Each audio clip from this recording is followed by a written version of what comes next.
Hi guys, today's quick video. I want to just talk about what really grinds my gears today. Um, and this has to deal with E3. And I know it might not seem like huge little tidbits, but the fact is we're declaring losers and winners of what seems to be just companies presenting their stuff, what they're coming up with in the next year or two or three even. And that's really what's been annoying me lately. Is we're declaring winners even before E3 starts to happen. I mean, I've watched a bunch of YouTube videos yesterday and I saw somebody posted up, oh, well, here's what Sony's bringing to E3 and they've already won it and stuff like that. And yet, it's not necessarily what I think of the gaming industry. I think that, yeah, just because something's happened that somebody's won, and that you win E3 is technically a hypothetical. Last year, because Nintendo did introduce their whole IP range for that year, and also had an idea of what we were expecting in the coming years, was kind of interesting.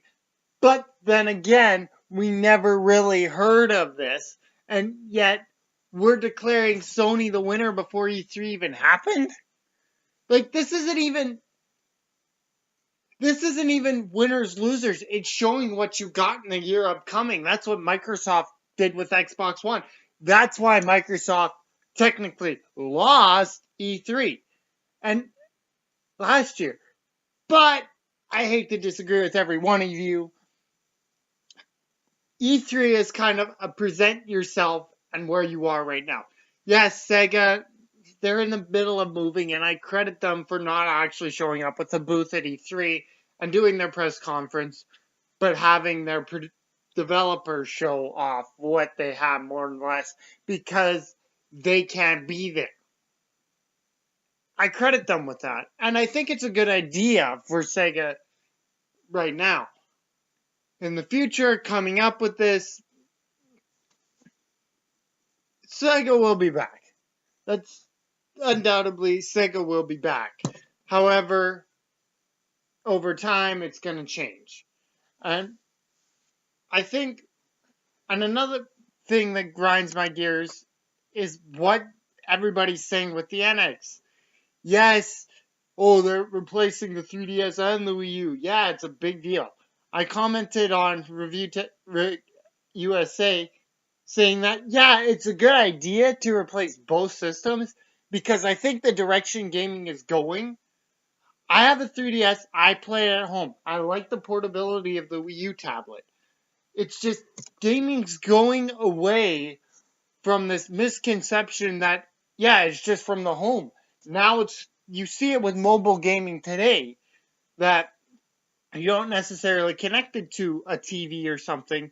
You want that portability with it. I think the NX is going to be a home console that you can plug in, you can have it connected to your TV, but also have the portability to take it anywhere like a 3DS. Now, I don't think it should be, correct me if I'm wrong here, but I'm going to say it anyways. Correct me if I'm wrong here.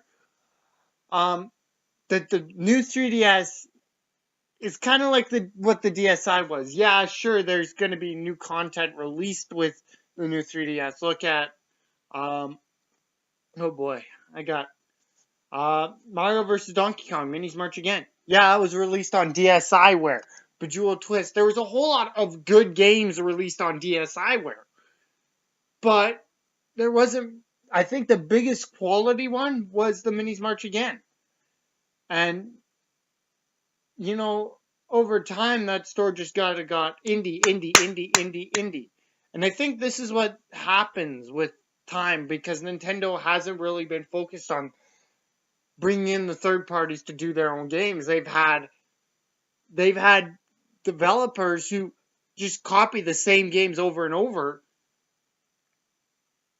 And Nintendo's like, no, we don't want that. keep that out of our system. We want the originals. We want people who have new ideas and come bring them to us. And relating this, and it's just bewildering.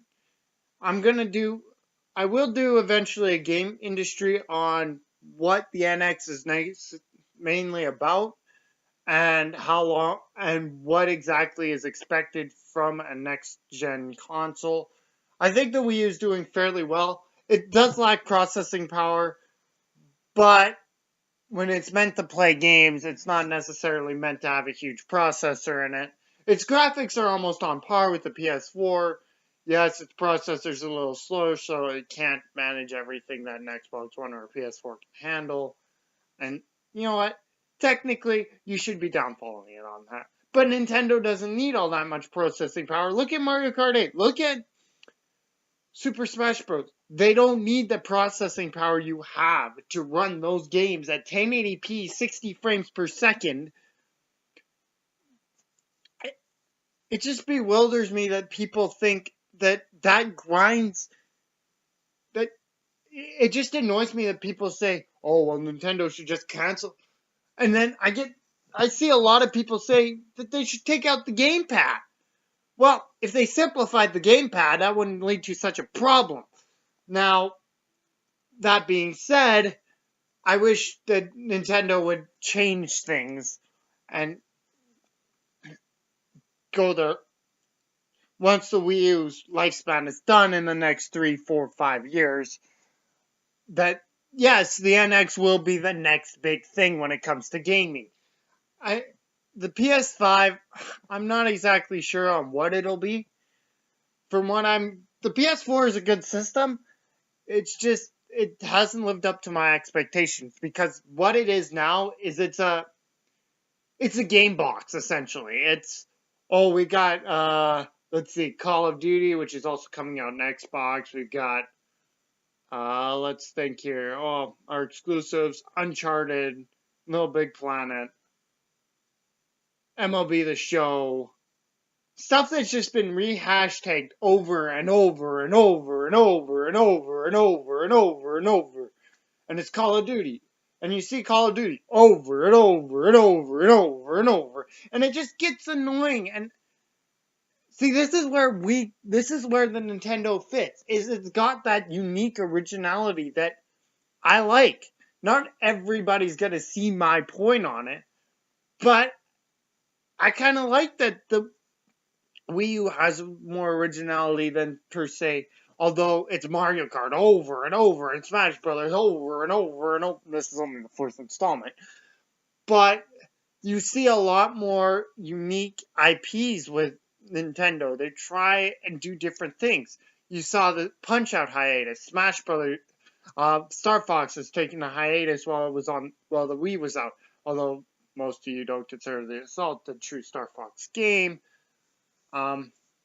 Donkey Kong Country took a hiatus because Rareware was bought out by Microsoft, and I understand that.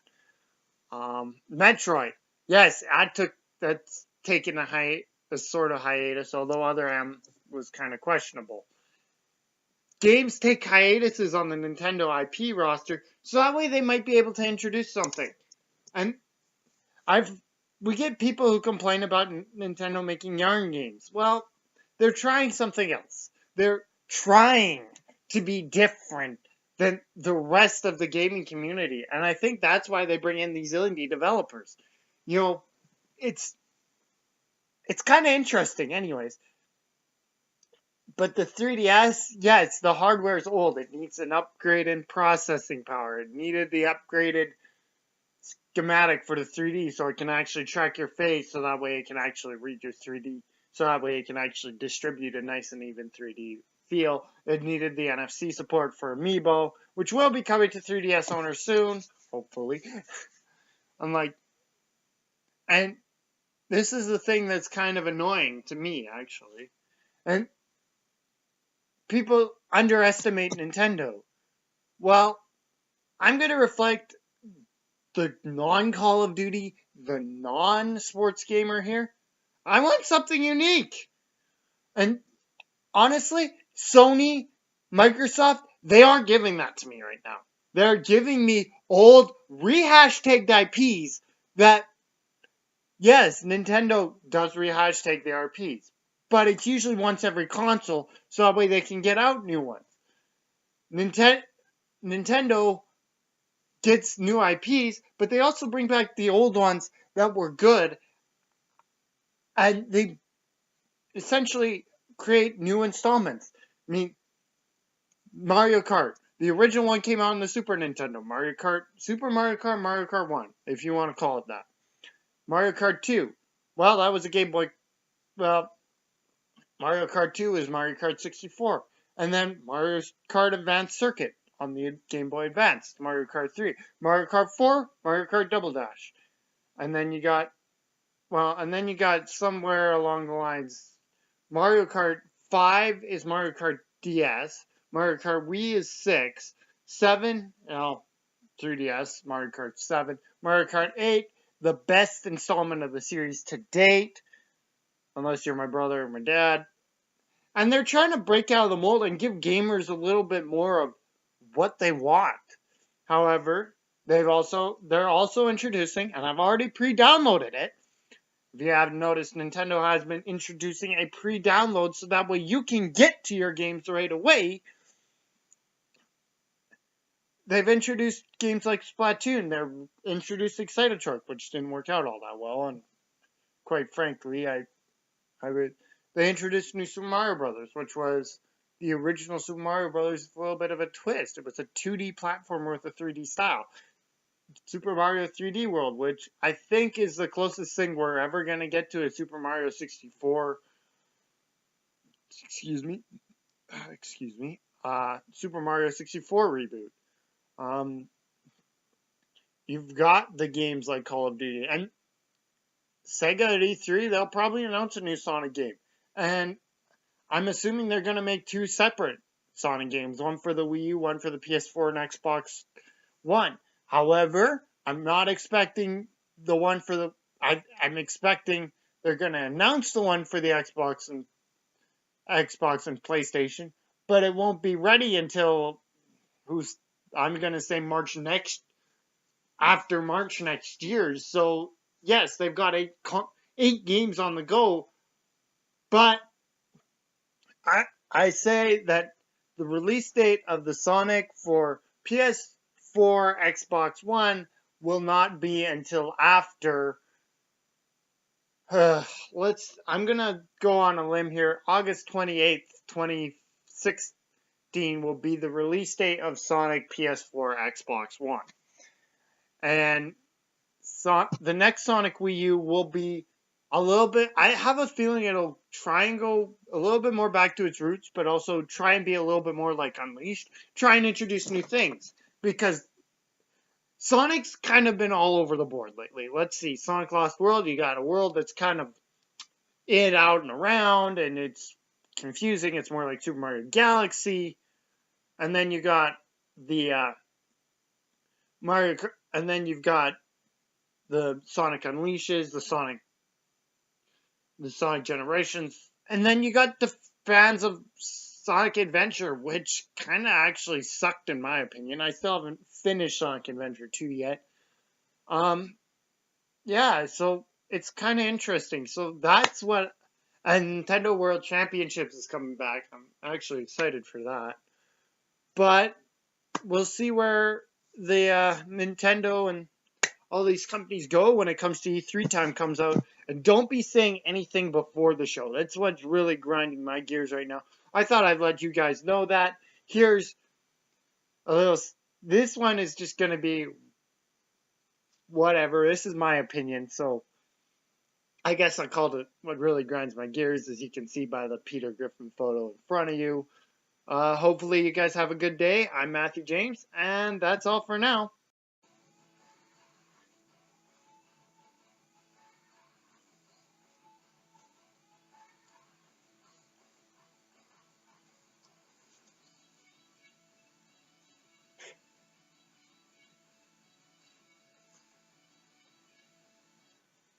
Hey guys, Matt James here. Hopefully you guys liked and enjoyed that. Links to a couple of videos above. like I was pointing at. Check out my other channel. That'll be right here. I'll post my other I think my top 10 or my blog follow-up will be up here. I'm not exactly sure which one I'm going to put there yet. I might just put both of them right here, but we'll see. Anyways, so I just wanted to let you guys know, if you enjoyed that, please leave a like, leave a comment. I'm trying another thing with Microsoft Paint. I was actually tired of dealing with some of this stuff, so I let my opinion out there on the internet for you. Hopefully you guys have a great day, and yeah, leave a like, comment, subscribe, share me with your friends. I need some followers, and I know you're a great community there, YouTube, so hopefully you guys have a good day. I'm Matthew James. I'm the Bomb93, and have a very bomby time. No, I'm joking about the bomby time, but yeah, well, I gotta come up with some sort of cool outro. I think a bomby time is gonna be it. So have bomby time, guys.